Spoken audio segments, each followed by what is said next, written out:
Fala galera, Sauro da Bahia, como vocês estão? Voltando aqui então ao nosso Constitucional, essa matéria tão maravilhosa. E nós vamos falar agora de um assunto que particularmente eu gosto muito e obviamente é muito cobrado em prova, que é a parte de nacionalidade. Nacionalidade é aí mais uma das espécies dos direitos fundamentais. E aí, essa parte eu costumo falar que ela é muito interessante, não só pela incidência dela em prova, né, não só por cair muito em prova, né, mas pelo fato de ser uma matéria agradável. Né? Você consegue ver um exemplo de nato, um exemplo de naturalizado, então é uma matéria que chama atenção. E detalhe, como eu já mencionei, uma matéria muito recorrente em prova.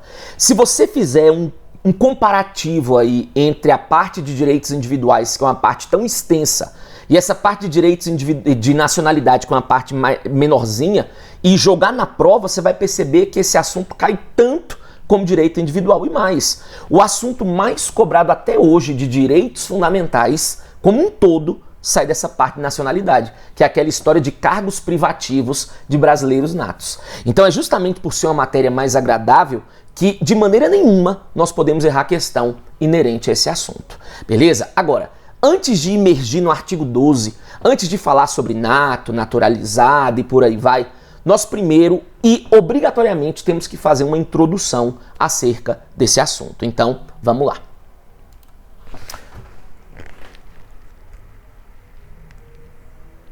Então nós vamos falar a partir de agora sobre nacionalidade. E essa parte aqui nós vamos encontrar nos artigos 12 e 13 da nossa Constituição. Então, os artigos 12 e 13, eles vão tratar sobre nacionalidade. E aí, obviamente, nós vamos colocar um conceito que vai ser o nosso pontapé inicial. Coloquem assim, por favor, conceito. É o vínculo jurídico-político. É o vínculo jurídico-político que liga uma pessoa a um determinado território,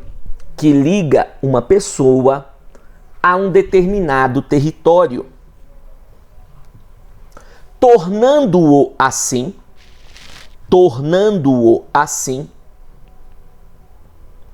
parte legítima do seu povo. Tornando-o assim parte legítima do seu povo. Então vem aqui comigo, por favor, pessoal. Então eu falei que nacionalidade é o vínculo jurídico-político que liga uma pessoa a um determinado território, tornando-o assim parte legítima do seu povo. Eu quero que você entenda basicamente que em um estado nós temos dois tipos de pessoas. Nós temos os nacionais e nós temos os estrangeiros. Nacionais são todos aqueles que têm vínculo jurídico-político com o nosso estado. Estrangeiros, por sua vez, por exclusão, são aqueles que não têm. Nós vamos aprender que, no caso do Brasil especificamente, nós temos três formas de adquirir vínculo.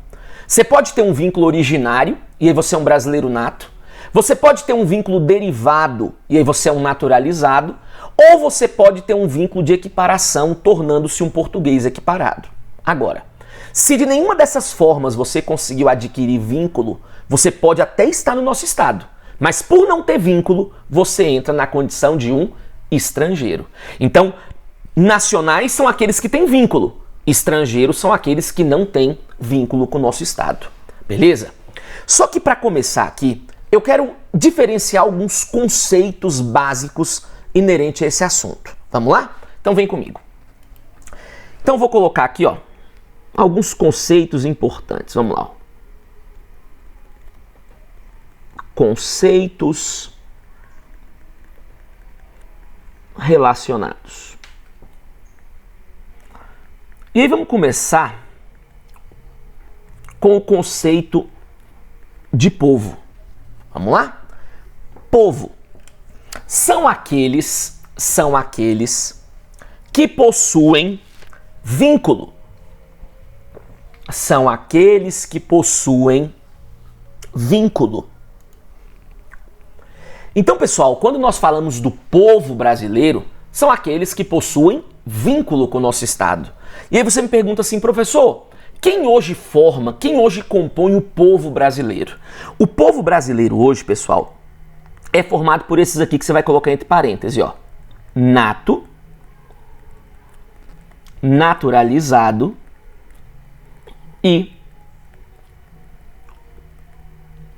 o português. Nato, naturalizado e o português equiparado. Nato, naturalizado e o português equiparado. Então, esses aqui hoje formam o povo brasileiro, pois eles têm vínculo jurídico político com o nosso Estado. Eu costumo falar que o conceito de população ele está intimamente ligado ao conceito de povo, mas ele acaba sendo um conceito mais abrangente. Quer ver? Vamos colocar aqui então, por favor. Então, falei de povo, eu vou falar agora de população. Coloquem assim, população. São todos aqueles que habitam dentro do território. São todos aqueles que habitam dentro do território. Vejam aqui, por favor. Eu quero que você entenda que na população nós também podemos colocar o nato, o naturalizado e o português equiparado. Só que na população vai entrar um que não entra no povo, que é o estrangeiro residente. Entenda, se eu tenho um estrangeiro que reside no Brasil, ele faz parte da minha população, mas ele não faz parte do meu povo, porque ele não tem vínculo com o nosso Estado. Agora, eu vou tentar ilustrar isso aqui com 3 conceitos que eu acho interessante. Quer ver? Vou colocar até do ladinho aqui, ó. Eu vou colocar aqui 3 esferas. Nessa menorzinha aqui, eu vou colocar o cidadão, que a Constituição fala. Quando a Constituição fala em cidadão, pessoal, ela fala, olha, porque o cidadão entra com a ação popular, o cidadão pode denunciar irregularidades perante o TCU. Esse cidadão aqui é cidadão em sentido estrito. É aquele que tem título de eleitor, é aquele que pode votar. Beleza? Só para você entender. Nessa do meio aqui eu vou colocar o povo e nessa maior aqui eu vou colocar a população. Beleza? Olha onde eu quero chegar, presta atenção.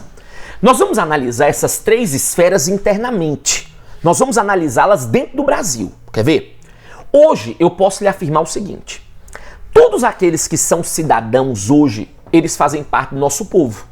Por quê? Para ser cidadão, para tirar título de eleitor, você tem que ter vínculo político. Não é? E se você tem vínculo político, você é parte do meu povo. E se eu estou analisando o conceito internamente, se você faz parte do meu povo, você também faz parte da minha população. Agora, eu já não posso lhe afirmar que todos aqueles que fazem parte do povo são cidadãos. Quer um exemplo? Minha filha. Minha filha é uma brasileira nata, ela tem vínculo com o nosso Estado, ela é povo brasileiro. Só que ela não tem 16 anos ainda para tirar um título, então ela não consegue entrar na condição de cidadão do Estado. Agora, se eu estou analisando o conceito internamente, ela é povo, ela também é população. E eu não posso afirmar que todos aqueles que fazem parte da população fazem parte do povo e são cidadãos, porque nós temos aí os estrangeiros residentes. Se eu tenho um estrangeiro que reside no Brasil, é minha população, mas não é meu povo porque não tem vínculo, e se não tem vínculo, ele não pode ser cidadão. É tanto que nós vamos analisar em direitos políticos que o estrangeiro é inalistável, ele não pode tirar título de eleitor, porque ele não tem vínculo político com o nosso Estado. Então, tá vendo? São conceitos que estão intimamente ligados, mas são conceitos diferentes. Então, seria afirmar, gente, tem diferença entre povo e população? Tem sim, e eu já acabei de mostrar isso para vocês. Vou colocar um outro conceito aqui. Vamos lá. Eu vou colocar aqui um conceito menos cobrado em prova, mas ainda assim vou deixá-lo aí, que é o conceito de nação. Coloquem, por favor, nação. É o agrupamento humano,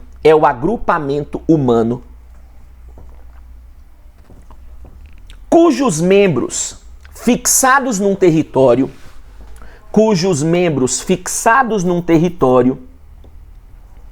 são ligados por laços históricos, culturais, econômicos e linguísticos. Históricos, culturais, econômicos e linguísticos.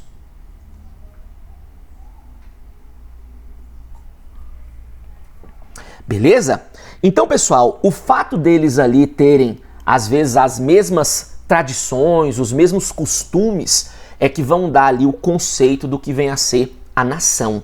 Beleza? Então, nós conceituamos o que é o povo, o que é a população e o que é a nação. Sabemos também que nacionais são aqueles que têm vínculo, estrangeiros são aqueles que não têm, e até já sabemos o conceito de cidadão, né? Embora eu não tenha anotado aí, porque eu ainda vou falar disso aí à frente, ou já falamos em algum ponto atrás e tudo, é aquele que tem título de eleitor, é aquele que pode votar. Eu vou diferenciar agora o polipátrida do apátrida. Então vem comigo. Vamos lá. Vamos colocar aqui. Polipátrida. Aí coloquem assim, por favor. Polipátrida. É aquele que possui mais de uma nacionalidade. É aquele que possui mais de uma nacionalidade. Entre parênteses, coloquem assim. Conflito positivo. Conflito positivo. Agora vamos lá. Que eu vou até chamar a tela inteira para que vocês possam prestar atenção. Polipátrida, então, é aquele que tem mais de uma nacionalidade. É onde nós vamos encontrar a história da multinacionalidade. E nós falamos que isso é um conflito positivo porque, em regra, o Brasil não vai criar muito caso com isso. Sabe por quê? Porque o polipátrida é aquele que tem é sujeito de direitos em mais de um local ao mesmo tempo. Então, para nós, isso aí, em regra, não vai ter problema. Mas nós vamos lapidar isso melhor posteriormente. Mas vamos lá. Professor, o que eu preciso saber para analisar se o cara é um polipátrido ou não? Nós temos dois modos de aquisição de nacionalidade. Nós temos o ius soli, direito do solo, onde nós levamos em consideração a questão do território para dar nacionalidade. E nós temos o ius sanguinis, o direito do sangue, onde nós levamos em consideração a questão da ascendência para dar nacionalidade. Vou te dar um exemplo. O artigo 12, inciso 1º, a linha A da nossa Constituição fala assim: são brasileiros natos os nascidos na República Federativa do Brasil, ainda que de pais estrangeiros, desde que estes não estejam a serviço do seu país. Em regra, o simples fato de você nascer no Brasil faz de você um brasileiro nato, porque nesse caso nós estamos adotando o ius soli, beleza? Só que entenda, não adianta você nascer na Itália para ser um italiano, não adianta nascer na Alemanha para ser um alemão, porque são países que você pega pelo sangue, você pega pela ascendência. Às vezes eu vou nascer no Brasil e você é italiano nato, porque meu pai é um italiano, né? Então, ou você pega vínculo por território, por nascimento, ou por sangue, ascendência. Eu vou te dar um exemplo de um polipátrida só para ficar clara essa história. Imagina o seguinte, vem dois italianos pro Brasil em busca de um emprego, beleza? Estão aqui tudo direitinho, beleza, a mulher fica grávida, tem um filho. Quando eles têm um filho no Brasil, eu já posso afirmar que esse menino é brasileiro nato, porque eles não estão a serviço e o menino nasceu num país que adota a questão do solo. Agora, os pais são oriundos, são naturais de um país que adota o ius sanguinis, né, a questão da ascendência. Então eu posso levar o menino na embaixada da Itália ou na própria Itália e requerer a nacionalidade italiana. Nesse caso, ele vai ser um polipátrida. Ele vai ser um brasileiro nato porque ele pegou pelo solo, ele vai ser um italiano nato porque ele pegou pelo sangue. Agora, isso é um conflito positivo, o cara é sujeito de direitos em mais de um local ao mesmo tempo. Diferentemente esse aqui, quer ver? Diferentemente é quando nós falamos do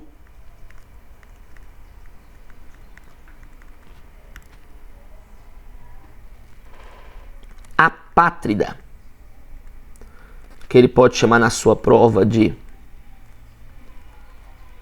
sem pátria ou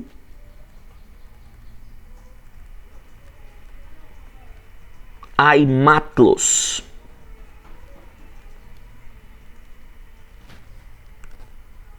Beleza?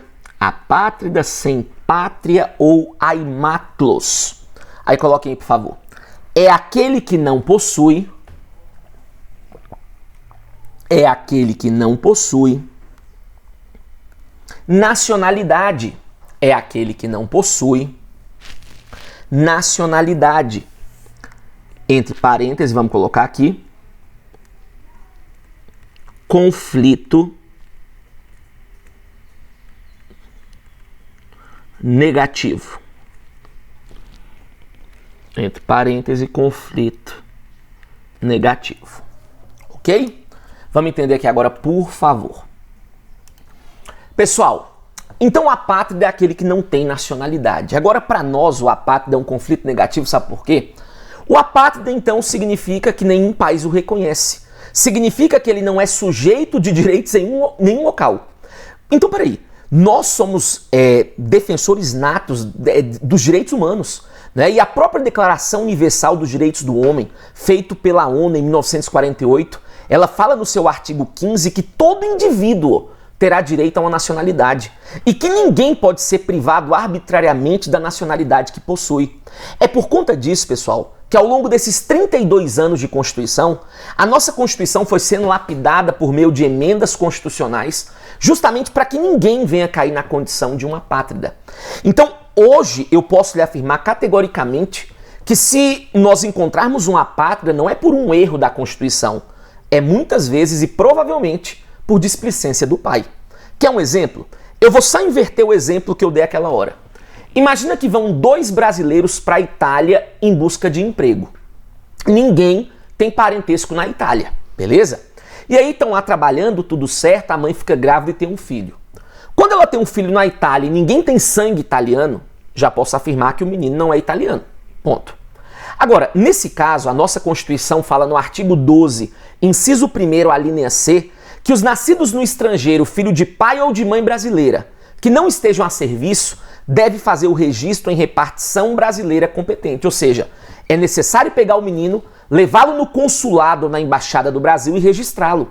Registrou, já era, acabou. Para sempre é brasileiro nato. Agora, peraí. Nasceu em um país de sangue, eles não têm sangue do local. A chance que a nossa lei concedeu foi fazer o registro, o pai não fez. Nesse caso vai ser o quê? Uma apátrida. Mas não foi porque a Constituição não deu a oportunidade. Foi por displicência do pai que não procedeu com o registro da criança. Agora, ainda assim, tem como esse menino virar nato. Mas aí vai ter que voltar para o Brasil e o buraco é mais embaixo. Eu te explico isso depois. Até então, só quero que você entenda assim. Polipátrida é quem tem mais de uma, apátrida é quem não tem nenhuma. Polipátrida é conflito positivo, apátrida é conflito negativo. Mas vamos lá que a introdução ainda não acabou. Estamos prosseguindo aqui. Outro ponto também que eu preciso falar com vocês aqui é esse aqui, ó.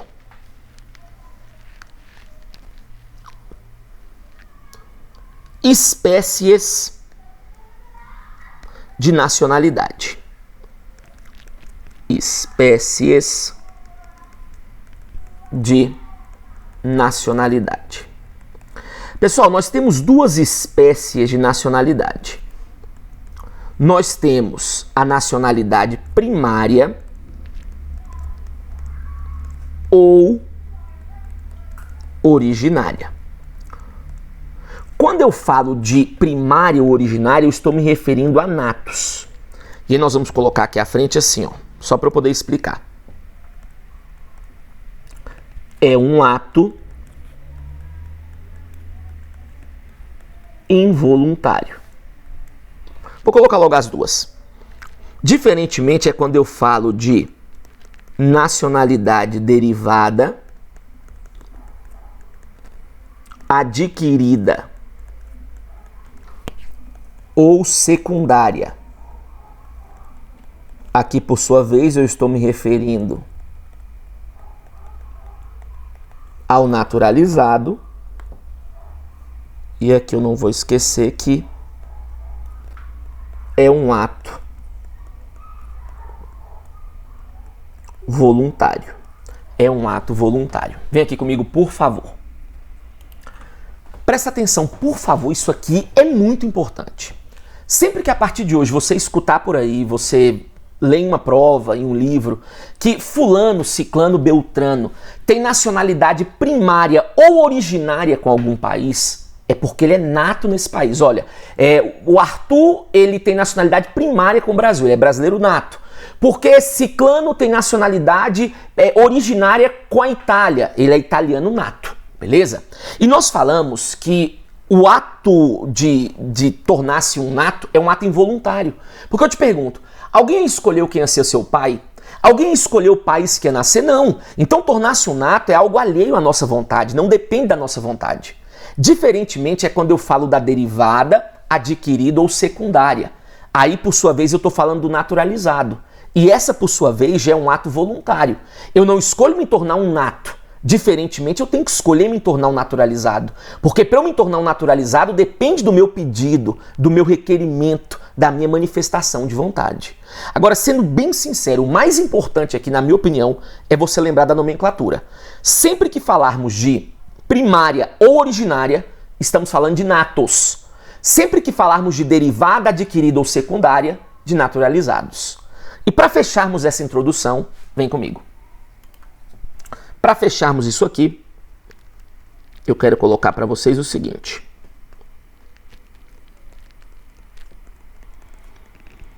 Modos de aquisição da nacionalidade originária. Modos de aquisição da nacionalidade originária.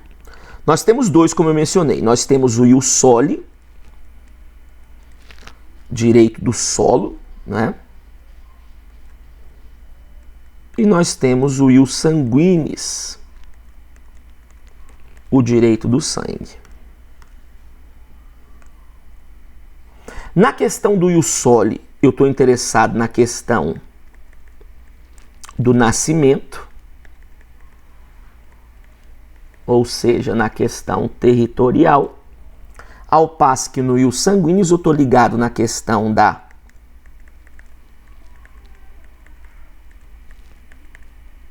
ascendência, ou seja, na questão do sangue. Beleza? Então vem aqui. Então, pessoal, para os países que adotam o ius soli, nós estamos interessados na questão do nascimento, do território. Nasceu no meu território, eu te concedo a minha nacionalidade.